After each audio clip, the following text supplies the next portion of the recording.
Hi friends, அனைவருக்கும் வணக்கம். Welcome to our channel மகளிர் தனித்துவம். இன்றைக்கி நம்ம சேனலில் நம்ம ஒரு வெஜ் பன் எப்படி பண்ணலாங்கிறத பார்க்கலாம்.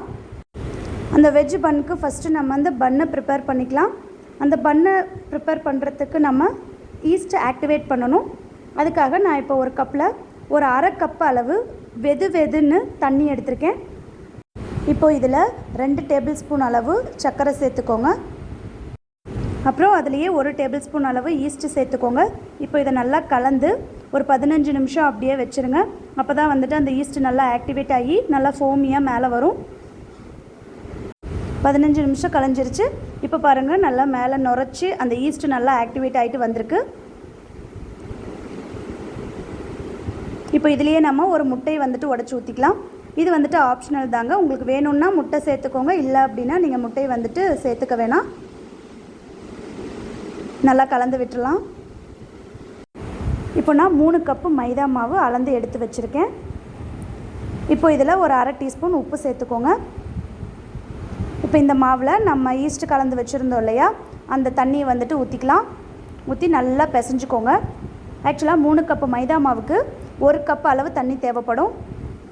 நம்ம வந்துட்டு ஈஸ்ட்டை ஆக்டிவேட் பண்ணுறதுக்காக அரை கப்பு எடுத்து வச்சுருந்தோம். நீங்கள் வந்துட்டு இது கூட இன்னும் ஒரு அரை கப்பு மட்டும் தண்ணி சேர்த்து நல்லா பிசைஞ்சுக்கோங்க. நீங்கள் மறுபடியும் ஊற்றும்போது வெதுன்னு இருக்கிற அந்த தண்ணியவே கூட ஊற்றி பிசைஞ்சிக்கலாம். நல்லா பிசைஞ்சிக்கோங்க. ஒரு 1/4 மணி நேரமாவது நல்லா அழுத்தம் கொடுத்து நல்லா பிசைஞ்சிக்கோங்க. மாவு நல்லா சேர்ந்து வந்ததும் இந்த மாதிரி ஒரு ஒர்க் ஏரியாவில் கீழே கொஞ்சமாக மாவை டஸ்ட் பண்ணி விட்டுட்டு மாவை நல்லா அழுத்தி தேய்ச்சிக்கோங்க. நீங்கள் தேய்க்கும்போது உங்கள் கையில் இருக்கிற அந்த மாவெல்லாம் வந்துட்டு ஒட்டாமல் வர்ற வரைக்கும் நல்லா இந்த மாதிரி மடித்து விட்டு ஒரு 10லேருந்து ஒரு 15 நிமிஷம் நல்லா இந்த மாதிரி நீங்கள் தேய்ச்சிக்கோங்க. நீங்கள் நல்லா அழுத்தம் கொடுத்து நல்லா தேய்க்க மாவு வந்துட்டு உங்களுக்கு தொட்டு பார்த்தாலே தெரியும், ரொம்ப சாஃப்டாக இருக்கும். அந்த அளவுக்கு நீங்கள் கொஞ்சம் மெனக்கெட்டு நல்லா அழுத்தி நல்லா பிசைஞ்சிக்கோங்க. அப்போ தான் வந்துட்டு அந்த பன்னு வந்துட்டு நமக்கு சாஃப்டாக வரும். அந்த சாஃப்ட்னஸ்க்காக தான் நம்ம இந்த மாதிரி நல்லா அழுத்தம் கொடுத்து நல்லா பிசைகிறோம்.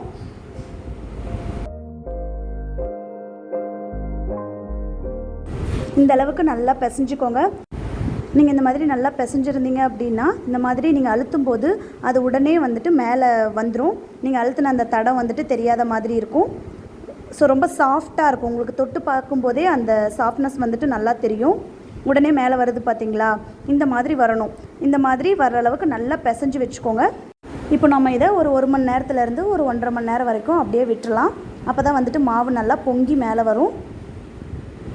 இப்போ நீங்கள் இதை வைக்கும்போது மேலே வந்துட்டு ஆயில் வந்துட்டு நல்லா ஊற்றி நல்லா அந்த ஃபுல்லாக அந்த ஆயில் படுற மாதிரி நல்லா தடவி வச்சுருங்க. அந்த ஆயிலை நீங்கள் வைக்கிற அந்த பாத்திரத்துலேயும் வந்துட்டு படுற மாதிரி வைங்க.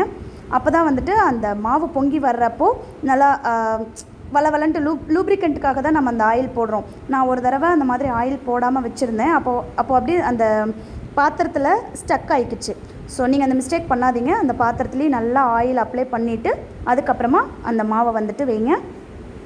இப்போ நம்ம இதை வந்துட்டு 1 மணி நேரம் அப்படியே விட்டுடலாம். இந்த டைமில் நம்ம இப்போ உள்ள ஸ்டஃப் பண்ணுற அந்த வெஜிடபிளை வந்துட்டு ரெடி பண்ணி எடுத்துக்கலாம். அதுக்கு இப்போ ஒரு கடாயில் 2 டேபிள் ஸ்பூன் அளவு ஆயில் ஆட் பண்ணிக்கோங்க. ஆயில் நல்லா சூடானதும் கடுகு உளுந்து போட்டுக்கோங்க. கடுகு பொரிஞ்சதும் பொடிசாக நறுக்கின வெங்காயம், ஒரு 2 பெரிய வெங்காயத்தை வந்துட்டு நல்லா பொடிசாக நறுக்கி வச்சுருக்கேன். இப்போ அதை சேர்த்துக்கலாம். வெங்காயம் நல்லா வதங்கினதும் அதில் 1 டேபிள் ஸ்பூன் அளவு இஞ்சி பூண்டு பேஸ்ட்டு சேர்த்துக்கோங்க. இஞ்சி பூண்டு பேஸ்ட் பச்சை வாசனை போகிற வரைக்கும் நல்லா வதக்கிக்கோங்க. இப்போ இதில் நம்ம காய்கறிலாம் சேர்த்துக்கலாம். நான் வந்துட்டு கேரட், பீன்ஸு, சுண்டல், அப்புறம் உருளைக்கிழங்கு சேர்த்துருக்கேன்.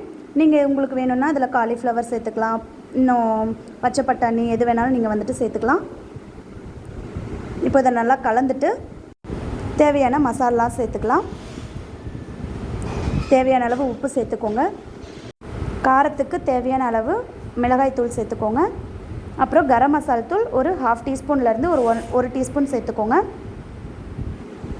இப்போ இதை நல்லா கலந்து விட்டுடலாம்.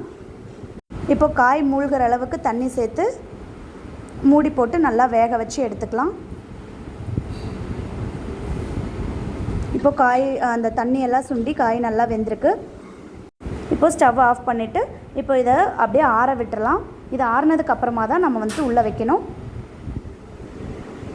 நம்மளுடைய மாவு ஒரு 1.5 மணி நேரம் ஆயிருக்கு.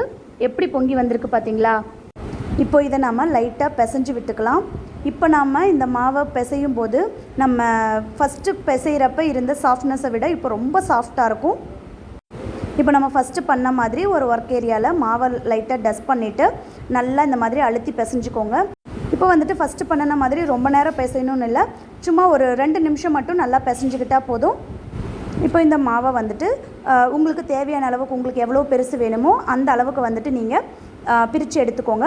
நான் வந்துட்டு ஃபஸ்ட்டு ஒரு சின்ன ரவுண்டு ஷேப்பில் தான் பண்ண போகிறேன். அதுக்கு வந்துட்டு கொஞ்சமாக இருந்தால் போதும். இப்போ இதை வந்துட்டு நல்லா தேய்ச்சிக்கலாம். ரவுண்டாக வர அளவுக்கு தேய்ச்சிக்கலாம். இப்போ இதில் அந்த ஆறின வெஜிடபிள்ஸை வந்துட்டு கொஞ்சமாக வச்சுக்கலாம். உங்களுக்கு தேவைன்னா சீஸ் வச்சுக்கோங்க, இது வந்துட்டு ஆப்ஷனல் தான். இப்போ இதை வந்துட்டு மூடின மாதிரி நல்லா இழுத்து நம்ம இந்த கொழுக்கட்டைக்கு பூரணம் வைப்போம் இல்லையா, அந்த மாதிரி உள்ளே வச்சு நீங்கள் அதை க்ளோஸ் பண்ணிக்கோங்க.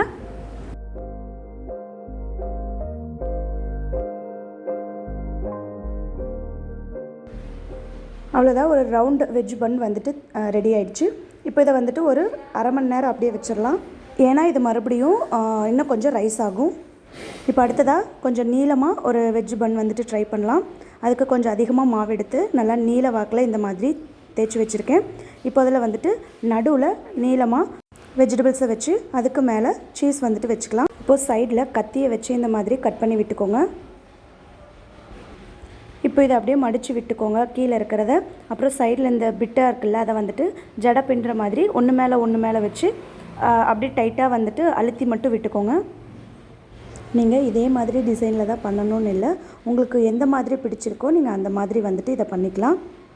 இப்போ இதையும் அதே மாதிரி ஒரு அரை மணி நேரம் அப்படியே வச்சிடலாம். இது இன்னும் கொஞ்சம் ரைஸ் ஆகும். இதே மாதிரி உங்களுக்கு பிடிச்ச மாதிரி எப்படி வேணாலும் எந்த ஷேப்பில் வேணாலும் நீங்கள் இந்த வெஜ் பன் வந்துட்டு செஞ்சுக்கலாம். இப்போ அடுத்ததாக நான் வந்துட்டு கப் கேக் மோல்டில் வச்சு பண்ண போகிறேன். ஜஸ்ட்டு அதே மாதிரி ரவுண்டாக உருட்டிட்டு அதை வந்துட்டு இந்த கப் கேக் மோல்டுக்குள்ளார வச்சு அந்த குழிக்குள்ளார வெஜிடபிள்ஸும் சீஸும் வச்சு அதை வந்துட்டு நமக்கு பிடிச்ச மாதிரி அப்படியே க்ளோஸ் பண்ணி அப்படியே விட்டுடலாம். இந்த மாதிரி இந்த பன் பேஸை வச்சு உங்களுக்கு பிடிச்ச ஷேப்பில் உங்களுக்கு பிடிச்ச மாதிரி வெஜிடபிள்ஸை வந்துட்டு வச்சு நீங்கள் இந்த மாதிரி வெஜ் பன் வந்துட்டு செஞ்சுக்கலாம். ½ அன் ஹவர் ஆகிடுச்சு.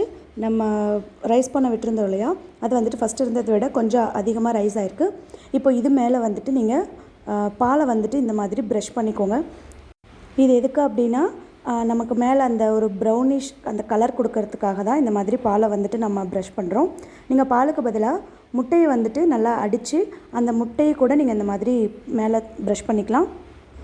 இப்போ இதை நம்ம வந்துட்டு 180 டிகிரி செல்சியஸ் ப்ரீஹீட்டட் அவனில் 25 நிமிஷம் பேக் பண்ணி எடுத்துக்கலாம். நம்மளுடைய வெஜ் பன் வந்துட்டு சூப்பராக ரெடி ஆகிடுச்சு. இப்போ இதுக்கு மேலே, அதாவது நம்ம அவன்லேருந்து எடுத்ததுமே மேலே வந்துட்டு இந்த மாதிரி பட்டரை வந்துட்டு தடவிக்கோங்க. ஏன்னா நீங்கள் இதை வந்துட்டு எப்போ எடுத்து சாப்பிட்டாலும் அந்த மேல் லேயரும் சாஃப்டாக இருக்கும், அதுக்காக தான் இந்த பட்டர் தடவுறோம். இல்லை அப்படின்னா மேலே மட்டும் கொஞ்சம் ஹார்டாக இருக்கிற மாதிரி இருக்கும், மற்றபடி பன் வந்துட்டு சாஃப்டாகவே தாங்க இருக்கும். அவ்வளோதாங்க, நம்மளுடைய வெஜ் பன் வந்துட்டு ரெடி. உங்களுக்கு இந்த வீடியோ பிடிச்சிருந்துச்சுன்னா லைக் பண்ணுங்கள், ஷேர் பண்ணுங்கள். நம்ம சேனலை இதுவரை சப்ஸ்கிரைப் பண்ணியிருக்கிறவங்களுக்கும் இனிமேல் சப்ஸ்கிரைப் பண்ண போகிறவங்களுக்கும் ரொம்ப ரொம்ப நன்றி. தேங்க்யூ ஃபார் வாட்சிங்.